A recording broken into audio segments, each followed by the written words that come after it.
femme du Kilimandjaro. C'est un roman écrit à 4 mains avec Marianne, mon épouse, et une histoire qui est en fait construite comme un polar, comme un thriller, sauf que c'est pas un roman policier classique. Au lieu d'une énigme policière, c'est une énigme scientifique en fait que va tenter de résoudre Anna, glaciologue, une trentenaire, qui habite justement à Chambéry. Donc on est tout à fait heureux de pouvoir présenter ce livre dans le cadre de ce festival. Elle habite Chambéry et elle a découvert en fait dans une carotte glaciaire, au sommet du Kilimandjaro, une petite esquille osseuse, minuscule esquille osseuse, de façon totalement fortuite, qui s'avère être en fait appartenir à une femme qui a vécu il y a 11 000 ans. Et l'énigme qu'elle doit résoudre, c'est que vient du fait que l'ADN de cette femme qui a vécu il y a 11 000 ans, est aussi l'ADN d'une femme contemporaine qui vit en Afrique, accessoirement qui s'appelle Maïssa Diallo, qui plus est médecin au Burkina Faso. Et donc l'énigme qu'elle doit résoudre désormais, c'est comment un ADN peut-il appartenir à deux femmes qui ont vécu à 11 000 ans d'écart. Voilà, donc c'est une histoire qui va être racontée à fond les manettes, qui se passe justement en hiver, qui commence autour du 15 novembre, qui va se dérouler jusqu'aux environs de Noël.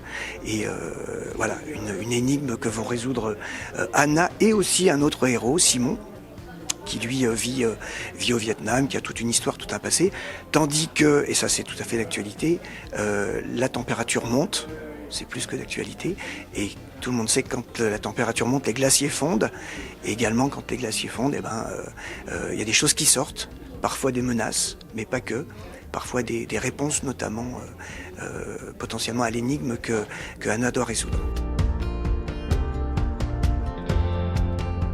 Chacun s'est approprié un personnage.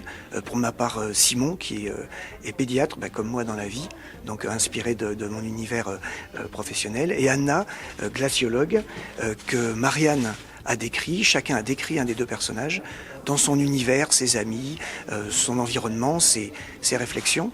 Et à partir de là, chacun a transmis à l'autre ses écrits. Et ça, tout va bien tant que les deux personnages sont, ne se connaissent pas. Et quand l'enquête commence et que l'un et l'autre se rencontrent, de façon assez intéressante, accessoirement, eh bien, l'un comme l'autre avons écrit sans bien savoir, au fond, qui a écrit quoi. Tandis que le scénario avait été déjà pensé en amont, notamment sur les chemins de randonnée dans la montagne qui nous entoure. Voilà. Et à partir de là, l'histoire s'est construite et c'est une histoire de compromis en termes d'écriture, en termes de description des personnages, d'enquête menée, pour aboutir à un roman qui finalement intriguera jusqu'à la dernière page. Nous l'imaginons comme ça. Ça a été magique, disons, dans la mesure où on est très complémentaires pour écrire le scénario, pour penser le scénario. Ça a été un peu moins ensuite quand il a fallu faire des compromis et accepter que l'autre ait un regard très critique sur ce que l'un avait pensé. Tout à fait. Riche, mais difficile à réaliser. Alors ce bouquin, on le trouve dans toutes les librairies.